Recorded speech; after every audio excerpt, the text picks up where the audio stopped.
Good evening, everyone. And you know what I'm going to say. That's not good enough. Good evening, everyone. Good evening. Much better, much better. So welcome to the James Baldwin Distinguished Lecture this evening. My name is Patricia G. Espinas, and I am the new director of the Center for African, Black, and Caribbean Studies, also known as ABCs. I would like to introduce you to the ABC's faculty who are here with us this evening. First is Dr. Anna Simone Allegra. And then we have Dr. Christopher Davis. I'd also like to introduce you to my staff members, my coordinator of programs and community engagement, the lovely Fabian Burrell. Thank you so much for arranging this. And Ms. Tony Burden, where is she? There she is. Thank you for all of your hard work, Tony and Fabian. When I think about Tony and Fabian, I always say that they are the heart and soul of the center. They make everything happen. And so all of our programming and everything that you see, it's really with great effort, sometimes painstakingly, that they do all of this. So I'm very grateful to have a wonderful team. As always, on behalf of the center, I'd like to thank you all and welcome you all for being here. And I'd like to say a special thank you to Provost Christopher Storm and invite him to say a couple of words to you all, because he's here and I do it to him all the time. Round of applause for Provost Storm, please.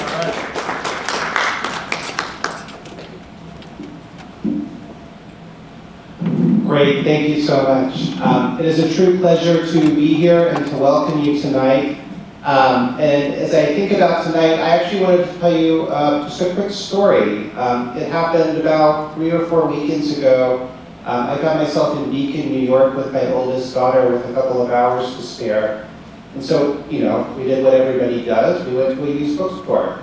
And as we were at the bookstore, we were going through it. We found some interesting books. But when we were checking out, I noticed right above the cash register on the center shelf, rare books, signed books, first editions. And dead center on that shelf was The Fire This Time by James Baldwin. That bookstore recognized and knew that it had a treasure. So as you listen to tonight's lecture, this is one of Adelphi's treasures. So I hope that you enjoy it. Thank you for coming out.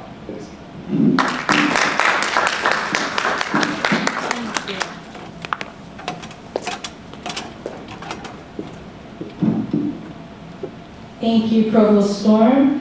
And just to recognize a few folks in the room, I'd like to recognize, of course, Dr. Marcia Darling, who built the center all alone. And this is why we are here. Please welcome Dr. Darling.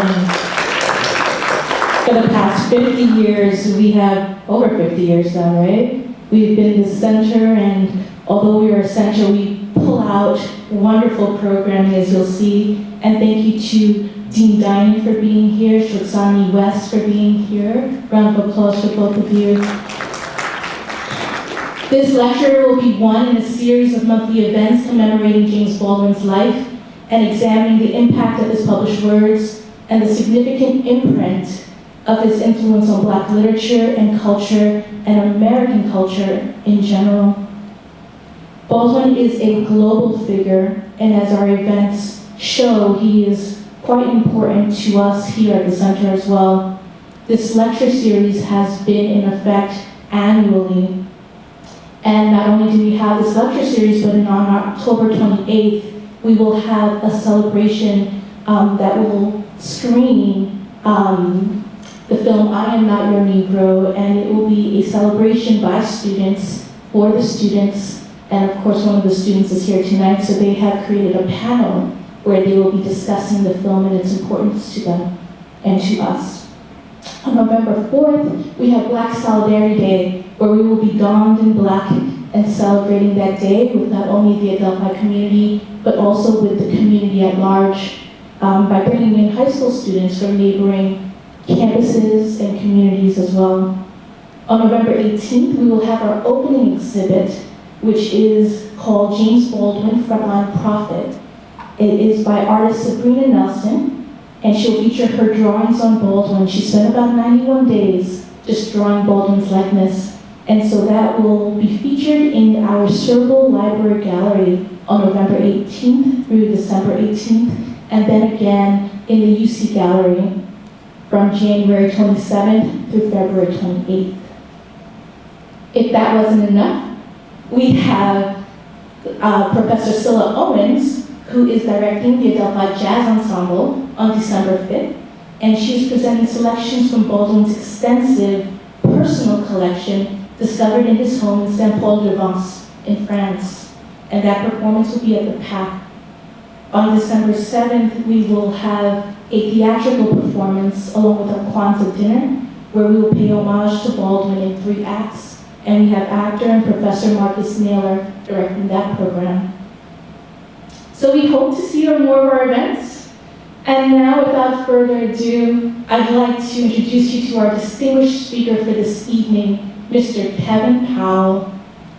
We have Kevin Powell here, and he is extremely modest. His bio is about 4 pages, and he asked me to list only 4 things.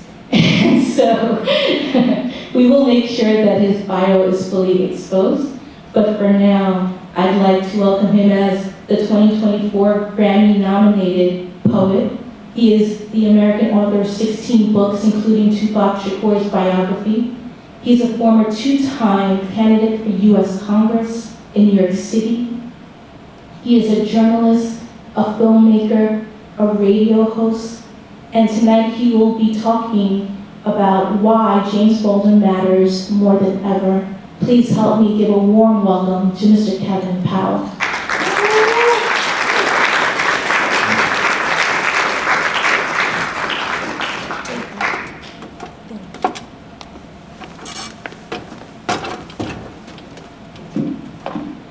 Good evening. Good evening. How are you all doing? Great. How are you all doing? Great. I'm glad to be here in Long Island, which I know Brooklyn is actually a part of Long Island. They don't tell us that, right? I am so honored to be here. This is actually the only presentation I'm doing about James Baldwin this year. It's the only one I accepted because it's Adelphi, and I just want to shout y'all out because it's such a wonderful department here of African, Black, and Caribbean Studies. And just thank you, Dr. Darling, thank you, Sister Burrell, thank you, Dr. Patricia. How do you say your last name? Lespinasse. Français. Comme Dalilo Sakase. Thank you for all of you who are here. It is 21 days before this presidential election. And I think I've been thinking about James Baldwin and this presentation and all that we were going through in this country. And I think you all have noticed what I've noticed over the last several years, particularly starting with Black Lives Matter, starting in 2020, James Baldwin just started to reemerge in a very profound kind of way. And first and foremost, I just want to acknowledge that we're all part of the human family, no matter how you identify yourselves. In the spirit of James Baldwin, I am anti-racism. I do not believe in anti-Semitism, Islamophobia, homophobia, transphobia, ageism, ableism, any form of systemic oppression. Can we all agree that we're part of the human family tonight? Can we agree to that in the spirit of James Baldwin? I want to acknowledge my wife, Evangeline, and all of you here, and who are students here? Who are actually students here?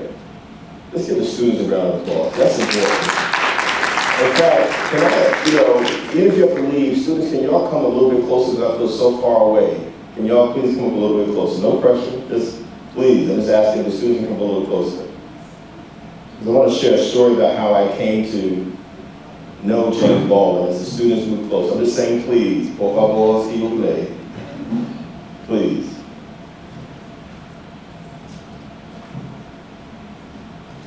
Closer would be the front row.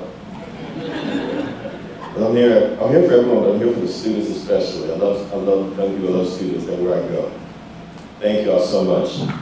I was asked to talk about James Baldwin, and I was asked for a topic. In fact, can we do this first? Because he would have turned 100 years old on August 2nd. Can we just have a moment, you don't have to close your eyes, but just kind of think about where we are in this country, think about who James Baldwin was, is, the spirit, and in the spirit of those of us who are African, Caribbean, African American, just African, let's just honor this ancestor for a second, James Baldwin. Just for a moment of silence, please.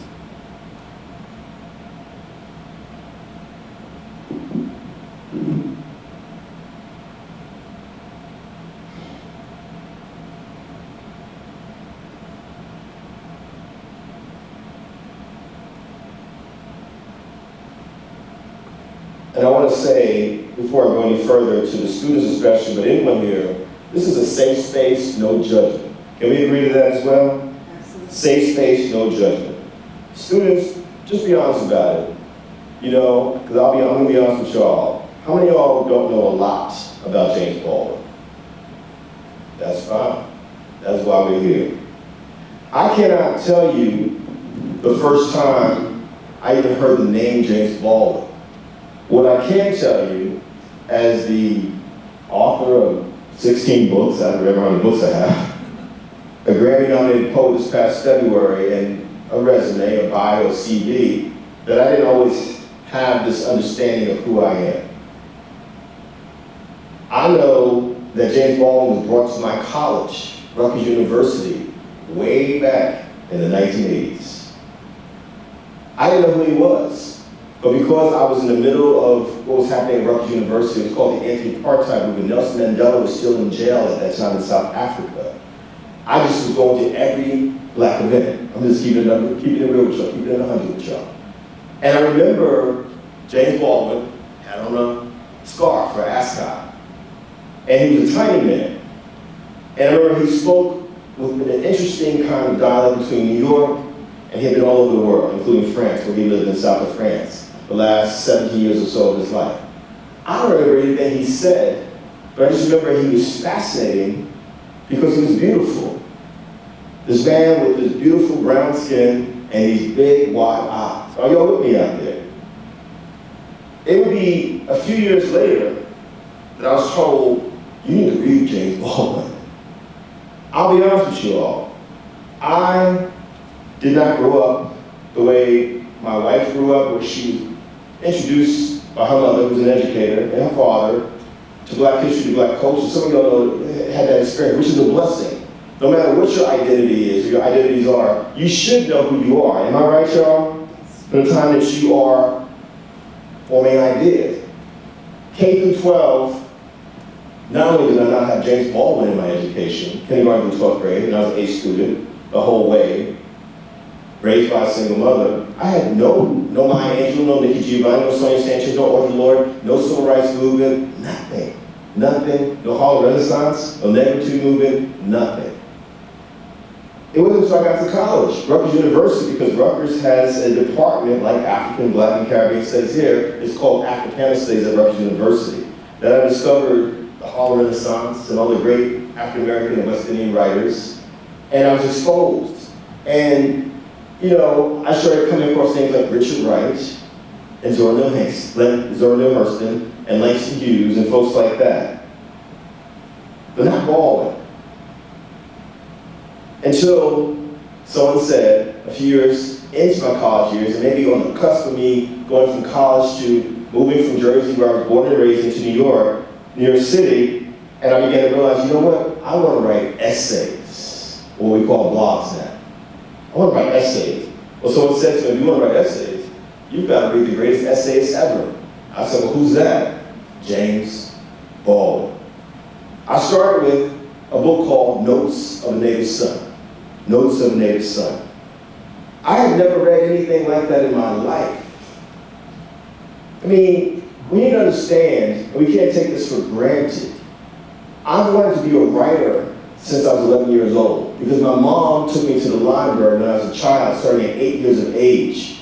But growing up, I knew who Hemingway was, and Shakespeare, and I really loved Edgar Allan Poe. I wanted to be Edgar Allan Poe. But it means something when you see yourself and what you want to be. And when I started reading Notes of a Native Son, his biographical notes and the various essays in the 3 parts of Notes of a Native Son, for the first time, other than reading Richard Wright, I saw myself. And Richard Wright's works were mostly set, as y'all know, in the South. Baldwin's talking about Harlem, the North, urban America.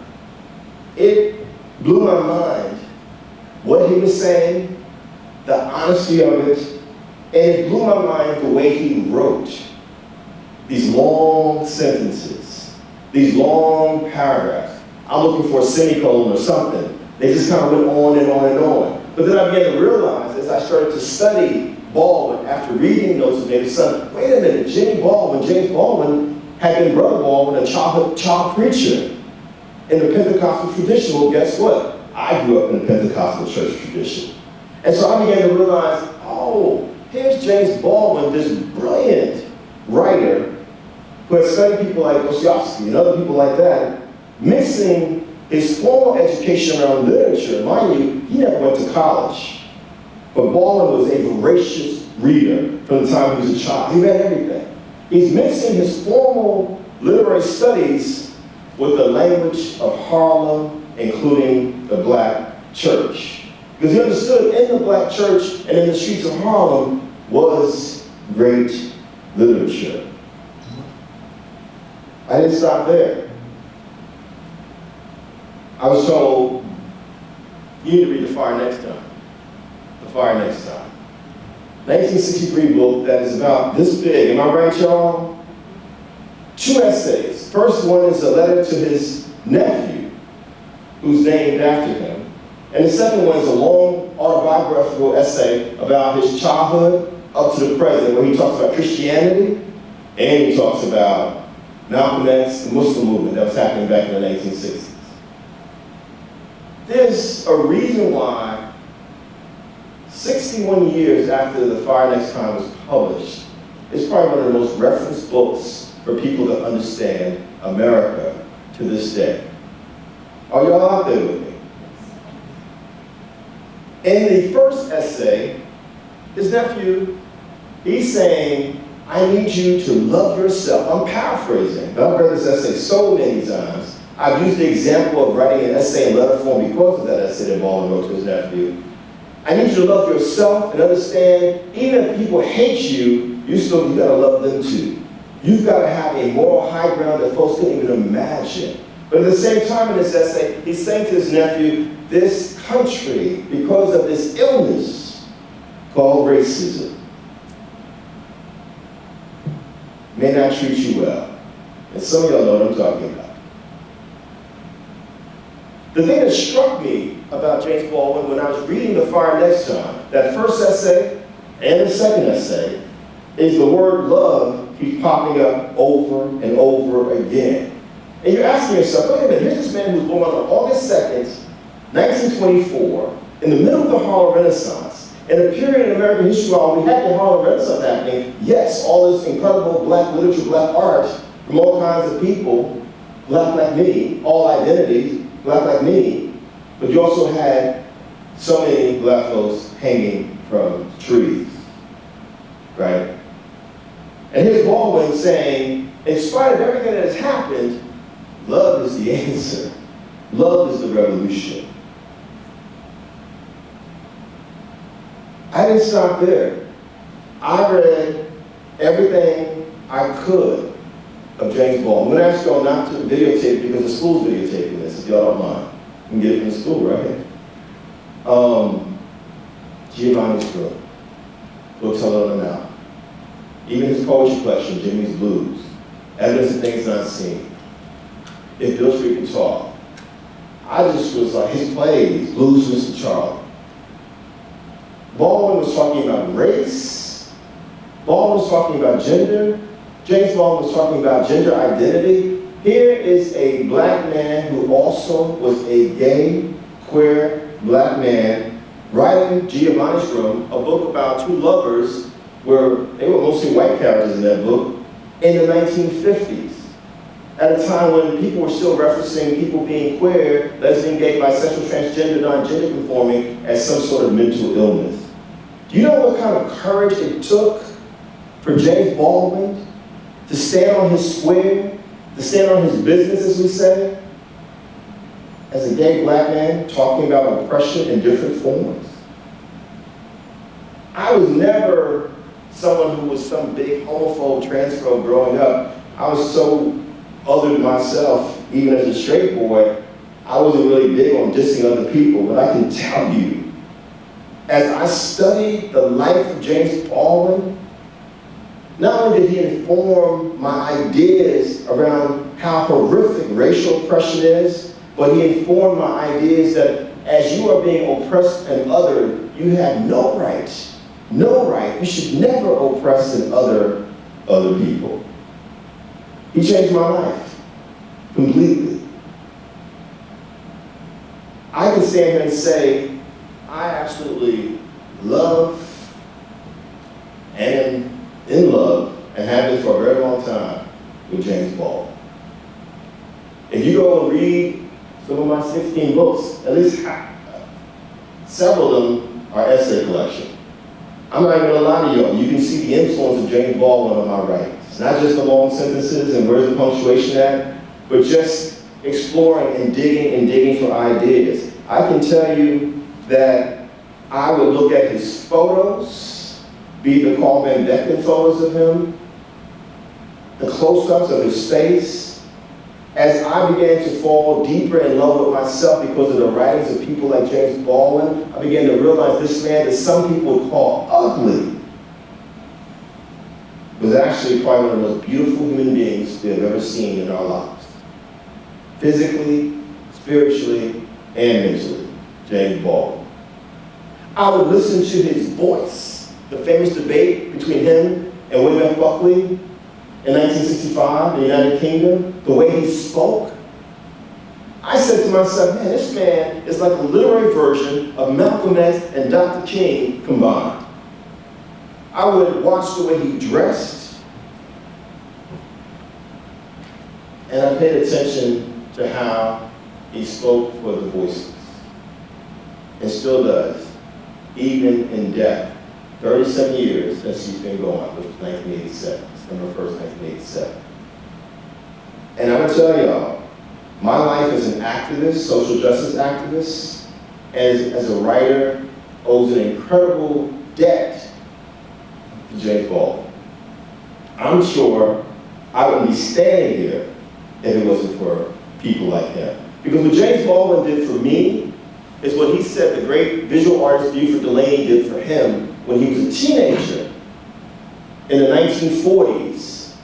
And Buford Delaney was the first black man he saw who was an artist, who created content, as we say in these times, actually making a go at it, making a living at it. And Buford Delaney showed Baldwin that you could do this. Baldwin showed me that I could be a writer.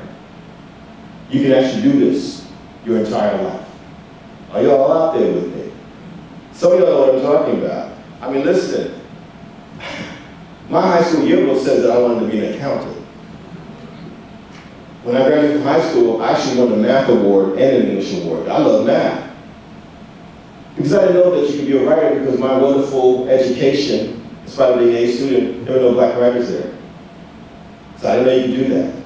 Baldwin gave me permission to use my voice. Baldwin was one of the reasons why when I moved to New York in the early 1990s, I didn't go to Brooklyn first, where I've lived most of my time in New York City. I actually went to Harlem first because James Baldwin was from Harlem. Malcolm X did his work in Harlem. Langston Hughes lived in Harlem. Are y'all with me out there? I wanted to be where Baldwin was. What would Baldwin do? The first time I ever went outside the country in 1992 was for a conference around black expatriates who lived in France. We actually looked up, me and a young Puerto Rican writer named Tony Medina, we went together. We actually looked up, well, what were some of the hotels that Baldwin stayed in? We're like, let's go to those hotels. What were the streets that Baldwin walked? That's how important he was to us. I don't know if it makes sense to y'all, but Baldwin was for me, especially as I was coming up, was like a superhero. He was my superhero.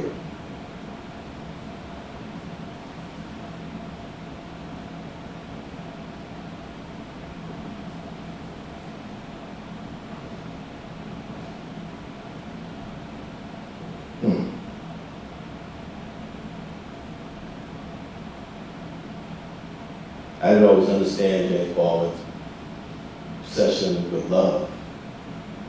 You know, when I was younger, mentally, not age-wise, but I think some of the wisest people we have in the world, in any church, are the young people, in any era, the young people.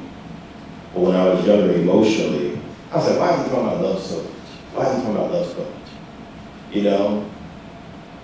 Because James Baldwin was saying to us as a witness, something that he called himself. And what does a witness mean? You see what's going on, and you hold up the mirror. He's like, this is what it is. It's hate in all different forms. Now here's what I want us to get to, which is love. How many of y'all out there believe in love? How many of y'all practice love? Like my wife said, love is a practice. How many of y'all practice kindness? Kindness is a practice. Now think about this. Baldwin was a gay black man who was saying all of this, and he was trashed by Eldridge Cleaver in a book called Soul on Ice. The homophobia, the internalized racism, all the ugliness came out. But he wasn't the only one who did it to Baldwin. Many people said all kinds of foul things about Baldwin. My wife and I went to see a documentary, well, it was a couple months ago, in Brooklyn. I can't think of the name of the documentary, but it'll come to me before this program is over. Early 1980s. Baldwin is actually touring some of the places that he visited during the civil rights movement in the 1960s, and even in the 1980s, people are still yelling all kinds of homophobic slurs at him. This man took that stuff and still loved us more than some of us love ourselves.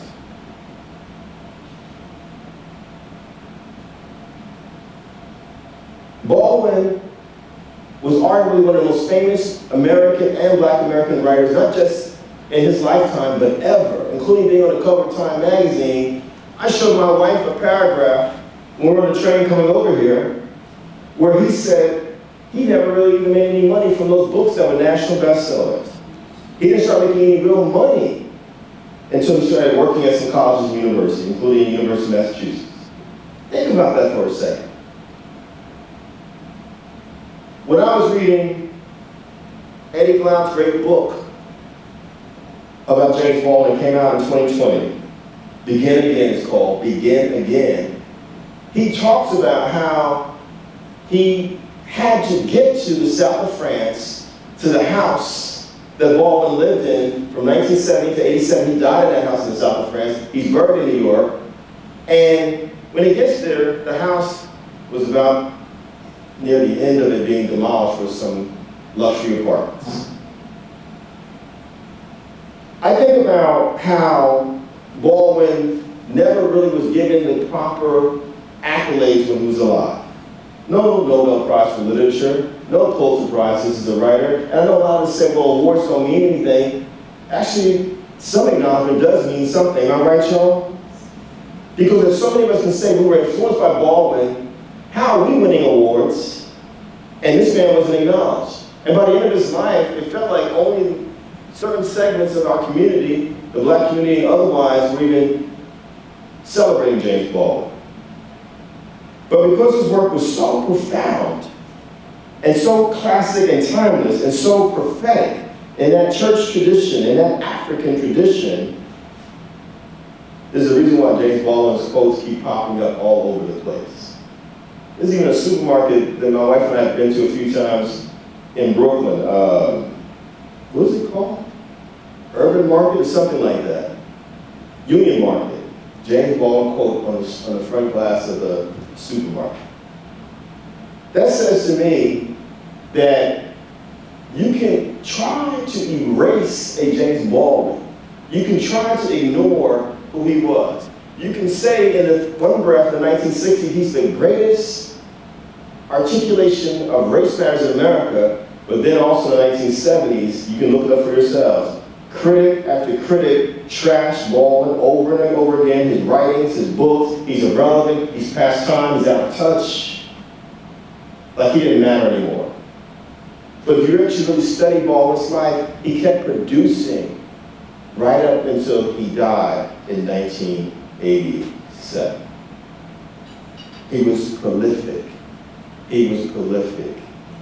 And when I take from Baldwin, when I look at the state of the country now, we don't know what's going to happen on November 5th, y'all. We have no idea what's going to happen. We don't know what kind of shenanigans, cheating, hand counting of ballots is going to go down. But what I do know is that James Baldwin's spirit hovers over this country that really needs to be born again.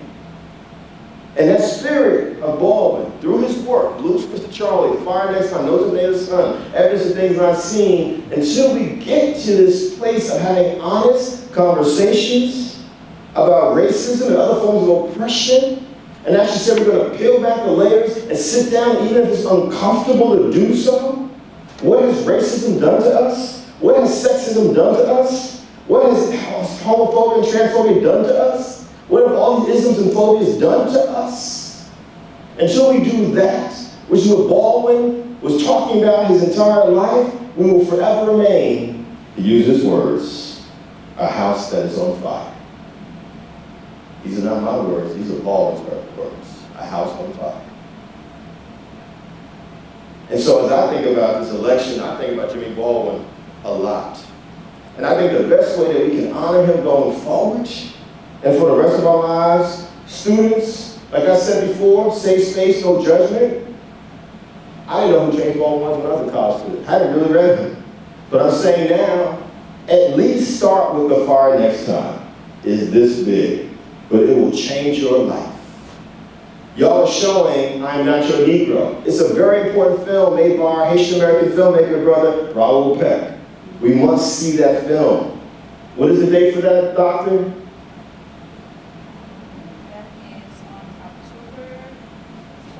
October 28th. We must see that film. James Baldwin was friends with people like Dr. King and Malcolm X and Medgar Evers. That film is inspired by a book that he never got to finish, that Raoul Peck turned into this incredible documentary. We should read his poetry, Jimmy's Blues. It's a short poetry collection. Jimmy wrote in every genre. And it's not going to cost anyone anything to go on YouTube and look up James Baldwin's speeches. In fact, when I was on a train ride over here, on the subway train to get to the LIRR, I'm like on Apple and Spotify, James Baldwin speeches, they're right there. All kinds of stuff is right there. You go to YouTube, one of the most famous conversations Baldwin ever did with Nikki Giovanni is sitting right there on YouTube. You know, y'all who are as old as I am or older, remember we had to get up and go to the library and look stuff up. Remember those days of microfiche and Dewey Decimal System? I mean, it's all on our phones. There's no excuse for it. You know, in the spirit of James Baldwin, we need people, not just students, but scholars, all of us. We have to be learners for the rest of our entire lives. I mean, it saddens me. I think that if Baldwin was here and he witnessed the level of dumbing down that has happened in our country, since he died in 1987, the level of dumbing down that has happened, 1987, which also happens to be the era of Ronald Reagan and George Bush, the beginning of the technological revolution, and we've seen this massive dumbing down of our country, the massive dumbing down of this country, where anyone can be president now, anyone can run for office now, anyone can get a PhD, anyone can teach in a classroom, even if they're not qualified to do so.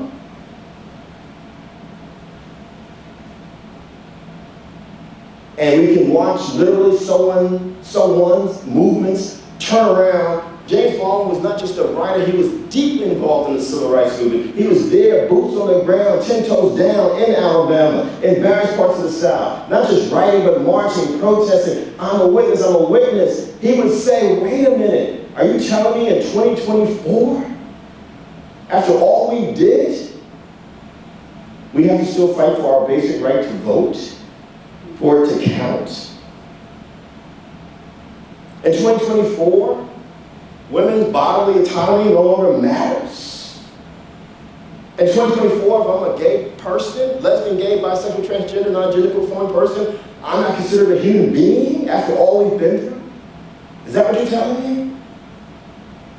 In 2024, you can just post anything on social media, whether it's fact-checked or not, researched or not, and it goes off as truth? Meanwhile, James Baldwin, when he wrote Evidence of Things Not Seen about the Atlanta child murders early 1980s, look it up. He did what any great writer, any great thinker, any great scholar would do. I'm going to go into the community and actually research and move amongst the people. Are y'all with me out there? So when I think about James Baldwin, I know a lot of times we use this term black excellence, but I'm going to use it anyway. Baldwin is the bar. He's the bar for our spirituality. What should be the foundation of spirituality? My wife says all the time, kindness and love. You know, whatever your religion is, that's your business or not. If you're atheist, agnostic, you have that right as well. But spirituality, what's wrong with practicing loving kindness toward each other? What's wrong with that? Anyone got a problem with love? Anyone got a problem with kindness? Morality, if one person is hurting, if some people are hurting, then we're all hurting. James Baldwin was a black man born and raised in America.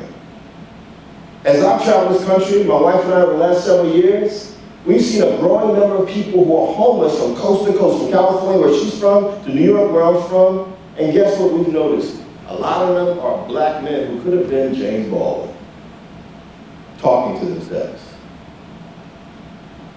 They've lost their minds.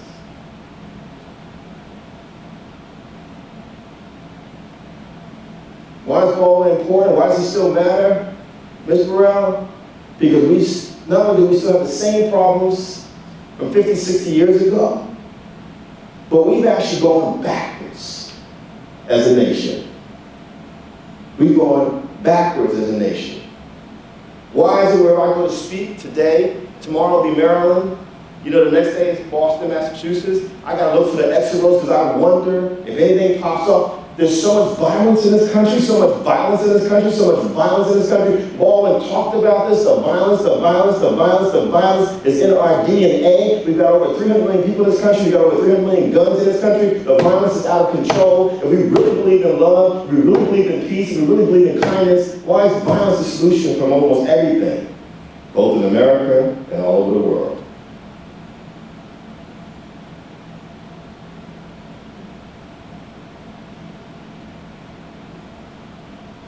So I realized James Baldwin was right. Love actually is the answer. Love actually is the revolution. Love actually is what we need. And if it really was happening, we wouldn't have the problems that we have, not just in America, but all over the world. People are not practicing love. They're practicing the opposite of what James Baldwin talked about. He was fearless. He was fearless. He was fearless. I asked several friends at the last day or so to send, I said, just send me a text what James Baldwin means to you. I had folks responding to me from all over the country, even folks globally. The word fearless kept coming up. Witness kept coming up. You know, not afraid of telling the truth. He is something we need again. James Baldwin's not coming back, y'all. His work will always be here. But what I'm hoping from y'all, students, no matter what your majors are, no matter what you want to do with your life, no matter what your passions are, but even those of us who are scholars who are older, because until you're not physically here, we all got a responsibility to change this country and change this world. If Baldwin can keep going into his 60s until he died of stomach cancer at the age of 63, there's no excuse for us. To his last breath, he kept pushing. And even when he was on his deathbed in France, he said to one of his caretakers, when I was a child, when I was a youth, I would go to this library on 135th Street in Harlem. It's called the Schomburg, y'all. A Puerto Rican man, an Afro-Puerto Rican man, Arturo Schomburg. He said, when I die, I want my stuff, my archives, some of it at least, to be deposited at the Schomburg. Are y'all with me out there? So even when I'm gone, he was basically saying, my life will still be of use to other people. That's what we call a life well lived. Why does James Baldwin still matter? Because his was a life well lived. And I believe, if he was here today, boy, would he write some essays about Donald Trump. He would have things to say about what happened with Black Lives Matter and George Floyd. He'd be talking about the Middle East. I think he'd be talking about a lot of things. Because he was never afraid to say what people thought or were too afraid to say themselves. That's what you call a real leader, a real visionary, a real artist. And I'm going to leave y'all with this. Again, we don't know what's going to happen in 21 days. But I think in the spirit of James Baldwin, please ask yourselves, if I go a year from now, a couple years from now, 20 years from now, 50 years from now, how do I want to be remembered? Dr. Darling, your name, I know you're a humble person, but you built this. You've created a legacy. You're part of the movement of people in our country who said, you know what? Everyone deserves to have their stories told. Everyone deserves to have their stories told. That's the tradition of James Baldwin. Everyone's voice matters. Everyone's voice matters. Everyone's voice matters.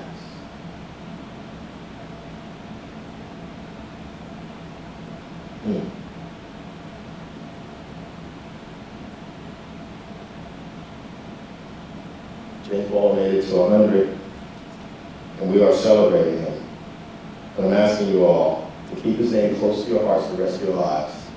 Encourage people to read him, to listen to him, to watch how they learn the name James Baldwin, and be willing to have the kind of uncomfortable conversations that he had.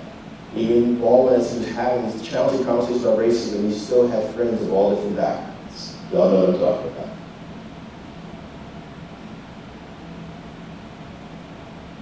And he still believed in the community. So I stand here as an heir to James Baldwin, and I sometimes ask myself if I'm even worthy of the work that he did. Forget this bio, forget this resume, whatever it is. I can't even imagine what he went through. The back and forth between America and Europe, just so he could have some sense of freedom when he was in Europe, because he's like, this is not working for me. My wife and I have talked about, should we leave, should we go? Should we find somewhere else? Studying James Baldwin's life answers the question. If you want people in this country, everyone in this country to feel like they're truly free, what did Baldwin say in the fight next time? If I'm not free, then you're not free. If I'm not free, then you're not free. So we really believe in freedom, then we gotta believe in the legacy of James Baldwin and all that he stood for. Thank y'all, and I love y'all, and I appreciate y'all. Are we doing, Ms. Terrell, are we doing questions? We're doing great, thank you. Questions? Yes, Okay. questions. We're doing questions. Shy. I see a hand over there. Is that Sebastian? Yes.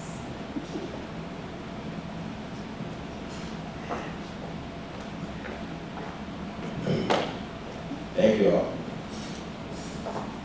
Thank you for your time today. Thank you for having me. I was wondering, once again, why, knowing you wrote the Sword and Shield and one of your past books, I would really like to hear your opinion on how people interpreted James Baldwin's work during the Black Renaissance era as maybe antagonistic, maybe not as appreciative due to him being away from it all in France. But he was here, look, Baldwin left America in the late 1940s when he was in his 20s, and he made a conscious decision to come back by 1956, 1957. Baldwin was always paying attention. He saw the Brown versus Board of Education Supreme Court decision in 1954, 1955. He saw what happened to Emmett Till. He saw what happened to Rosa Parks. He was paying attention, and he felt that he had to be here. And so he came back, and he was actively engaged in the civil rights movement. I think, unfortunately, what happens in our world, not just America, when someone chooses to be a voice or to speak out, or they've been called to do so, people try to decide to hang all kinds of stuff in. They're just going to find some reason to criticize. It doesn't mean that Baldwin's above criticism. No one's above criticism. Not me, not him, not any of us. We all should be constructively critiqued with love. You know what I mean? But I think it's undeniable to me, and my wife and I said this when we saw the documentary on Baldwin from 1980-81, this man unapologetically loved people, including his own black people.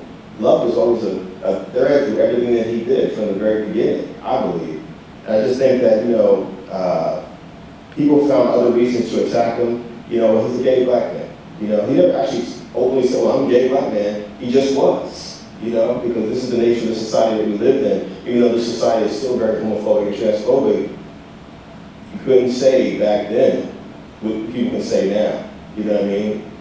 It's degrees of it. And he had to live with that. A lot of times he had to live with that just on his own. He had to take it.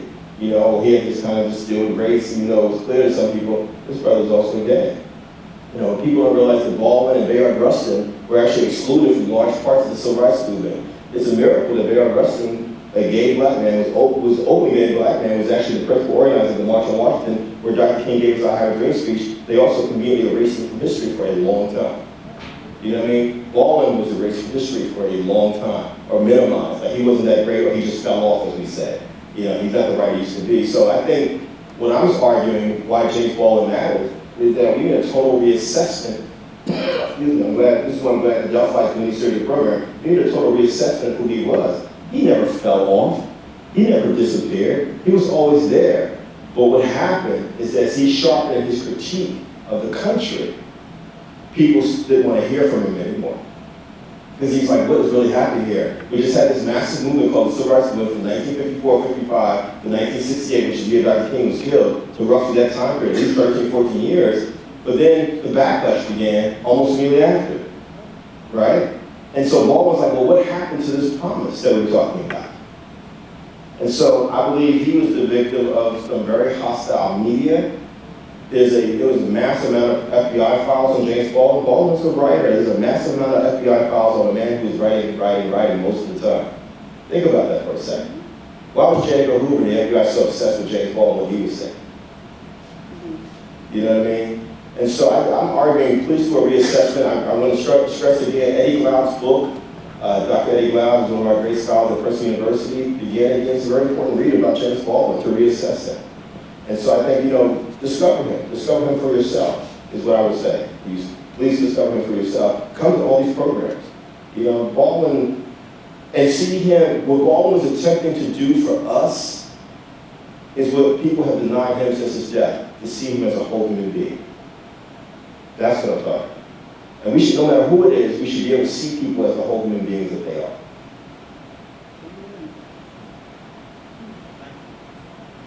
Yes. So thank you for your talk tonight. Thank I you. did listen to the prior time. The one thing that struck me about James Baldwin is that he always he had a very independent kind of thought. Like, he wouldn't sign up to be part of any tribe, right? He wouldn't sign up to be part of, the Black Power or Elijah Muhammad or the Christian church or whatever. Like, he always maintained his own independent view. I think he felt like he needed that just to be able to speak the truth. Do you think that's the reason that he was subject to so much criticism and ostracism, because he was so fiercely independent? Well, I think in America, we like to do something I call the either or paradigm. Either they're this or they're that. I believe in the both paradigm. I think Baldwin was fiercely independent because he was free, and unafraid to be free, but I also think he was proudly black, right to the very end. It's kind of like when people say, well, Dr. King, he didn't, people like to say Dr. King was colorblind. No, Dr. King actually was very proudly black. He was a black Baptist preacher who also talked about bringing people together. And so you can do both. And I think that Baldwin did both. And I think it's complicated because, if we understand what systemic oppression is in this country, it means that you're dealing with oppression from the outside of whatever community is being oppressed, but you're also dealing with something called internalized oppression. And so what that means is that, white America is attacking James Baldwin, but also black folks are attacking James Baldwin because of the internalized racism. So you're dealing with the racism from white America, but then you're dealing with internalized racism from black America. So you're dealing with it from both sides. And then if you add in the element of homophobia, oh my gosh, you know what I mean? And then people believing that, he wasn't relevant anymore. So there's a lot of stuff going on there with Baldwin from my studies of Baldwin that he had to navigate, which is why I do think he periodically had to get out of here. As I say, Ms. Burrell, and catch his breath for a second. Let me kind of regroup here. But I think at the end of the day, it's clear to people, he's a child of Harlem, New York. Harlem is a historic black, anyone from Harlem out there, Harlem is a historic black community. Even as it's being gentrified in 2024, it is still a historic black community. Baldwin never stopped. I mean, if you read his work, it's rooted in blackness. The writing is black. It's black, as we say. You know what I mean? I mean, it's like no different when I go to see a Martin Scorsese film or see the works of other people who have come from certain ethnic backgrounds. You should love who you are. You should write from those experiences, because in writing from your specific experiences or creating art from your specific experiences comes the universality of all of us. And that's what Baldwin did. You know, so I think it's important to make that distinction, and I want to encourage us who are Americans who grew up in this society, let's get out and either or thing. Why can't he? He can be both. He was fiercely independent, but he also was very much rooted in his black community, very much so. He talked about family a lot through all of his writings, the love of black family, black family, black family. Even as abusive as his stepfather was, he still talked about the importance of being there when his stepfather was dying. You know, because just like me, I understand my family, my community is so important to me. And so I think it's important to make that, you know, I think with Baldwin, he was just so far ahead of his time. It doesn't matter what your identity is, when you're way ahead of the curve, you're going to be misunderstood by a lot of people. How many of y'all know what I'm talking about? Raise your hands if you've been misunderstood by a lot of people. It's real. You know, people are just catching up to Baldwin. It's 2024, he died in 1987. People are quoting him now in ways I've never seen in my lifetime. I've been reading Baldwin since the 80s. Like, this is crazy. He's just popping up on social media. He's everywhere now. People are just catching up to how brilliant James Baldwin was. I'm sorry. Who's next? Good evening, sir.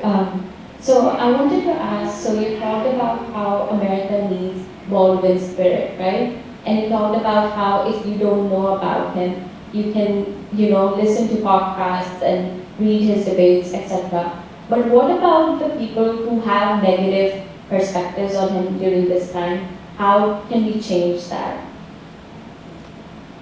Be as educated as possible about James Baldwin first and foremost. You know what I mean? I think, for me, one of the geniuses of Baldwin, like the other day I was watching James Baldwin with Dick Cavett. Anybody old enough in here remember Dick Cavett, the Dick Cavett show? Wasn't that a great talk show back in the day? I love Dick Cavett. Dick Cavett's still around too, y'all. You go on YouTube and watch James Baldwin, Dick Cavett interview. Well, just Google James Baldwin interviews.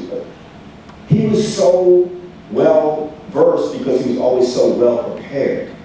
And for me, it's not about changing the minds of the folks who might be on the right of this country, who might be MAGA people. But I can tell you, I had an experience a couple years ago where I had to give a Dr. King Holiday speech in Texas, in a very red part of Texas. And there were folks who came up to me and said, "Sir, I don't agree with anything you say normally, but I heard you today." I said, okay. Because I feel like I made it a point to study America. You realize most people in America don't even leave New York or New Jersey. Y'all New York know what I'm talking about. I'm a native Jersey. Some of us don't even go to Jersey. You know what I mean? I've been in all 50 states. I've been all over this country. And I don't just go to the country, these different parts of the country, as some sort of tourist and just stay in a hotel. I'm like, let me actually see what's happening here in Iowa, where I just was 2 weeks ago. Or rural Minnesota, where I was just at 2 weeks ago. And I think that, we're serious about changing this country and changing this world. We should actually know this country, intimately. It's kind of like my joke with people who are from Brooklyn. Anyone from Brooklyn out there? Where Brooklyn at? Where Brooklyn at? But you start asking people about Brooklyn, they don't know that Brooklyn's a Dutch word, Brooklyn land. We got 70 neighborhoods, over 100 different groups of people, 100 different languages. I'm like, we should actually know where we live, right? Because how can you even have conversations with people if you don't even have any data to bring to the conversation? How are we going to even change any minds if we can't even articulate or empathize? Empathy. I think what made Baldwin really remarkable, bringing it back to him, if you read his work closely, including the Fire Next Time, since that's been referenced a lot, probably more than any of his books, he will even take on the persona of white America. He starts talking in terms of I and we. When first I read it, I was like, wow, wait a minute. Is he talking as a white person? Well, yes, he is. Because he's like, I know you better than yourself, so I'm going to talk like you and say, this is what you're probably thinking right now about what I'm writing. I thought that was gangster. I was like, who does that? Who does that? You do that if you're James Baldwin. You grew up in New York City, one of the most first places in the country. You went to high school in the Bronx, New York, with many folks who were white Americans and Jewish Americans, like Richard Adelphi, a famous photographer, one of his best friends growing up, right? And so he had friends who were Irish, who were Jewish, he's encountering all these different cultures and identities, Puerto Ricans, etc. And he's like, I need to know these folks as well as I know myself. Because how am I going to have a conversation with them that I don't know anything about, right? That's when I think you can change some minds. I think that the problem with us in America, when I said this country's been severely dumbed down, people are just kind of drawing this line and saying, this is what I feel. But, you know, as we see how many of y'all have been paying attention to some of the most ridiculous stuff coming out and being said during the presidential election? People are just making up stuff. I don't know where to start, but I'll say this. I remember in 2016 when Hillary Clinton was running for president against Donald Trump. I was in Washington State. I had an Uber driver, an older white brother. He didn't know me from campaign. I just asked a simple question. So what do you think about the presidential election? You know what he said to me? Hillary Clinton is a communist Muslim. She's going to turn the whole country communist Muslim. And I said, well, sir, if you're a communist, that means you don't believe in God. And Muslims actually believe in God. They call him Allah. He got quiet because he doesn't hashtag read, study, or travel. Hashtag read, study, travel. I would never call people deplorables. I would never call people some of the names that we call people. And those of us in New York and California, we got to be very careful of ignoring how people think in the middle of the country and down south. Well, my people are from South Carolina. It's a very different world. It's a very different world, right? But I have responsibility to know who they are. And how do I speak with them and how do I listen to them? You may not convince everyone, but I think that, you know, you have to be armed with some sort of like humanity, which is what Baldwin's talking about. Here's where I think these people are getting these ideas from. And the reality is just like I didn't know about Baldwin and any Black history growing up. Most of these folks are grossly miseducated as well. You know? Simple question I ask white folks all the time. What were you before you became white? Right? Italian, Jewish, Irish, Polish, something, right? But when did the whiteness part take over? And how did that feed into the so-called founding of the country? This is what Baldwin's really talking about. This is an age-old problem with this country of othering people. You know what I mean? I was just talking to a friend of mine who's Jewish the other day who, you know, spent time in Mississippi, how she had to conceal her Jewishness because she didn't know the anti-Semitism, right? Folks who have to conceal their Islam, their Muslimness because of Islamophobia. We can go on down and list things. You know, the horrific things that are being said about immigrants, the things that are said about Haitian people, about Haitian people, about Haitian people. Think about it. This is what Baldwin was talking about all along. Look what we're doing to each other from generation to generation. When is this ever going to stop? You feel me? I believe some of us got to come with love and kindness and a real education, which is a holistic education. Who's next? Hey. Good evening, Mr. Powell. Kevin, I'm just Kevin. Kevin. Thank you. My name is Ira. I'm from Pakistan, and before today, James Baldwin did not matter to me. I did not hear his name. Wow. But today, that has changed significantly, thanks to you. But I just wanted to thank you for educating us and just your voice. I think your presence here reinforces just how powerful poetry and prose is. And to us students, could you just elaborate on the power of poetry and how we can channel our own voices to sort of advocate for our rights and make a change in our current political landscape?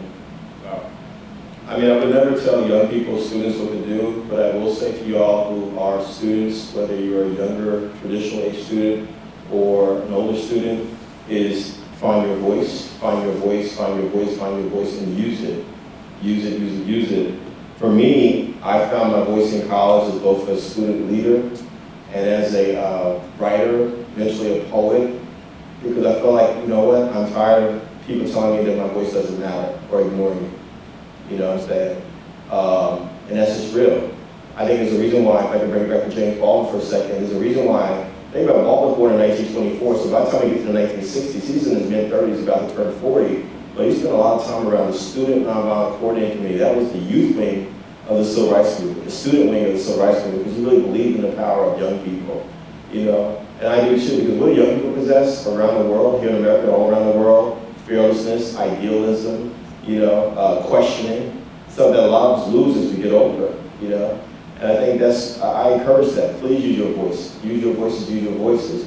For me, not everyone's going to be a writer, but I do encourage people to write things down. be it in a journal, a diary, to just write down how you feel. Because I also think one of the challenges of our country, how many of y'all were raised up the way I was, where it was discouraged for you as a child or a young person to even speak? You know, think about that for a second. Why would you try to silence young people? You know what I mean? That must be some adult who's really on that oppression tip and authoritarian tip, who thinks, you know, well, it happened to me, I'm gonna do it to them. I'm not down with that.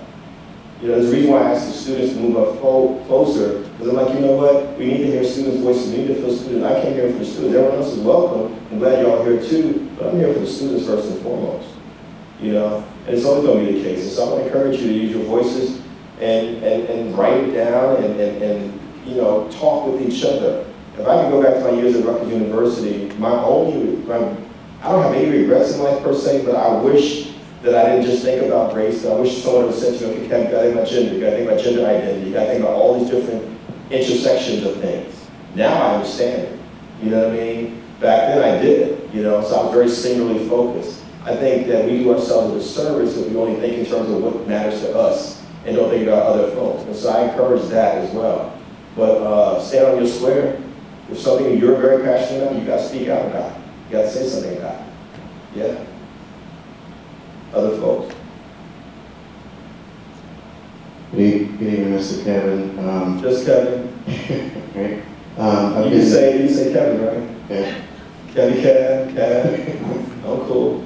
I've been attending a couple of these events, and so I'm actually comforted in when I hear people say that they didn't really know that much about James Baldwin, including yourself.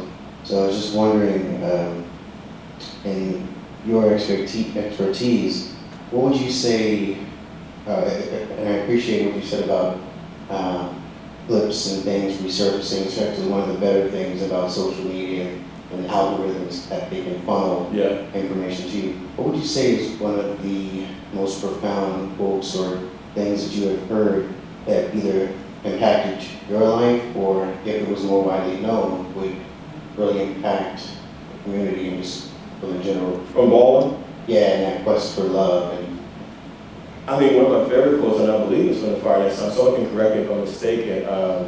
He's basically saying people don't like to think because if you think you have to do something, most people don't want to do anything. And I was like, wow, that one. And then when you get to the second essay in Fire Next Time, some of y'all know what I'm talking about. At the end of the first part where he leaves the church, you know, he had been a child minister. I had never heard someone say, okay, this God is not working for me, maybe we need to get rid of him and get a new one. That blew my way back. Because, you know, I grew up again in a Pentecostal church where you just, you know, everything you said, if you sneeze wrong, you're going to hell, boy. You know what I mean? And so Baldwin gave me permission. One, don't just think about stuff, you got to do something. But also, you should question everything, even the faith that you were told you need to follow. Who does that? I've never seen anyone do that. I had never heard anything like that. I was like, this is profound. And so that stuff, I mean, ultimately what I'm saying is Baldwin taught me how to be a critical thinker. You know, to question everything. Question everything. So that's what I mean, that's it for me. I'm down to take more questions. I'm not, you know, I'm good, yes. Thank you, Kevin. Thank you. So you're right that James Baldwin has surfaced in the last couple of years and seems to be all over the media. But everything that I read is about his essays, his books, his critiques, his speeches. I haven't read anything about his poetry.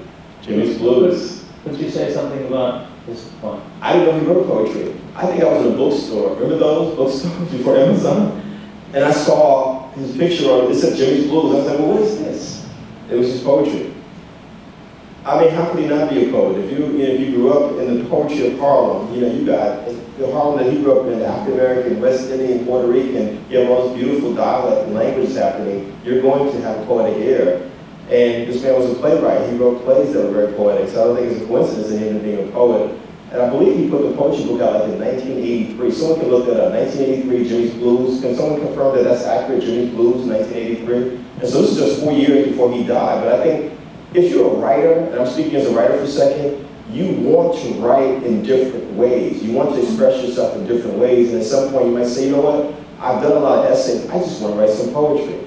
You know what I mean? I think that's important. It's like, you know, people see up there, Grammy-nominated poet, people think that's for my poetry book. No, I actually did a spoken word poetry album with live music. Because I was like, okay, I've done poetry books, I've written essays, I've been a music journalist, I've been a cultural critic, I've written screenplays. Now I want to do spoken word. I want to be like the last poets. I want to be like, you know, Nikki Giovanni with music. That's what I want to do. Because if you're an artist, if you really are an artist, anyone an artist out there, anyone a creative out there, y'all artists out there, you find different ways to express yourself. Sometimes it might be a short film, right? Sometimes it might be a web series, sometimes it might be a feature-length film, it might be a documentary film. I'm also working on a documentary film. The thread through all of it with Baldwin, and any of us who call ourselves artists, the artist, he, she, they, must express themselves by all available means. That's what Baldwin did. Is it 1983? Jimmy's Blues, was it 1983? Yes? I'm remembering these dates. All right. Thank you. We have some more questions, or? We would like to give you a round of applause and thank you so much for gracing us with your presence. For those of you who would like your book signed, we are selling books right outside of the door, and we have the Kevin Powell Reader this evening. And we'd also like to... Even that's inspired by James Baldwin's The Price of the Ticket, his collected writings. I need to say that. This wouldn't exist without James Baldwin. Thank you. Of course, and we'd like to present you with citations. The first one is from the U.S. House of Representative Congressman Gregory Meeks. Brother Meeks.